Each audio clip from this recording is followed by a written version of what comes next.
Sir இந்த பேசிக் of candle sticks ஏன் sir நிறுத்துறீங்க கொஞ்ச நாளாக போடல அப்படின்னு. ஃப்ரெண்ட்ஸ், உங்களுக்கு ஆல்ரெடி தெரியும் லைக்ஸ் எந்த அளவுக்கு ரொம்ப அதிகமாக இருக்கோ அதுக்கு தான் நம்ம வந்து இம்பார்ட்டன்ட் கொடுக்க முடியும் அப்படின்னு சொல்லியிருந்தேன். இந்த சேனல் கூட நீங்கள் சப்ஸ்கிரைப் பண்ணி உங்களோட லைக்ஸ் அண்ட் கமெண்ட்ஸை பதிவு பண்ணி ஒரு மோட்டிவேஷன் கொடுத்தா இந்த சீரிஸ் கண்டினியூவாக பண்ணலான்னு இருக்கேன் ஃப்ரெண்ட்ஸ். சரி, இன்றைக்கி நம்ம பார்க்க போகிறத பார்த்தீங்கன்னா basic of candlesticks. Sir நீங்கள் சொன்னீங்க ஃபஸ்ட்டு 15 மினிட்ஸ் கேண்டில் வந்து நல்லா ஸ்ட்ராங்காக ஒரு புல்லிஷ் மாதிரி வந்தால் அதுக்கப்புறம் வந்து பையிங்கான பிளான் பண்ணுங்கன்னு சொன்னீங்க. இப்போ இந்த இடத்துல நம்ம எந்த மாதிரி சார் பையிங்கான பிளான் பண்ணலாம்? இப்போ வந்து எக்ஸாம்பிள் கொடுங்க. நீங்கள் பாட்டு அப்படியே சொல்லிட்டு போயிட்டுருங்க, ஒரு எக்ஸாம்பிள் கொடுத்தா பெட்டராக இருக்கும் அப்படின்னு.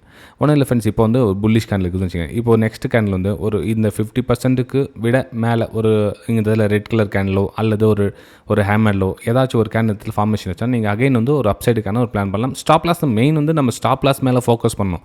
அப்போ நம்ம ஸ்டாப் லாஸ் இங்கே கொடுத்தா ஈஸியாக இருக்கும். ஸோ இந்த ஸ்டாப் லாஸ் மேலே டைஜஷன் பண்ண முடியும். ஸோ இந்த அளவுக்கு நம்ம டார்கெட்டாக மூவ் பண்ணலாம்.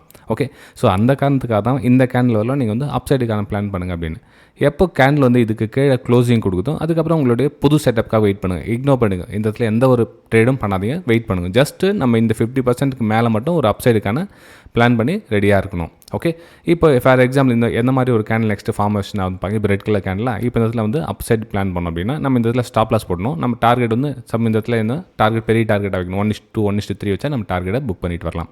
இதே மாதிரி குட்டி குட்டி தகவல்கள் தேவைப்பட்ட சேனலை லைக் பண்ணுங்கள். மெயின் லைக் பண்ணி உங்களோட சப்ஸ்கிரைப் பண்ணி பெல் ஐகானை கிளிக் பண்ணி வச்சுங்க ஃப்ரெண்ட்ஸ்.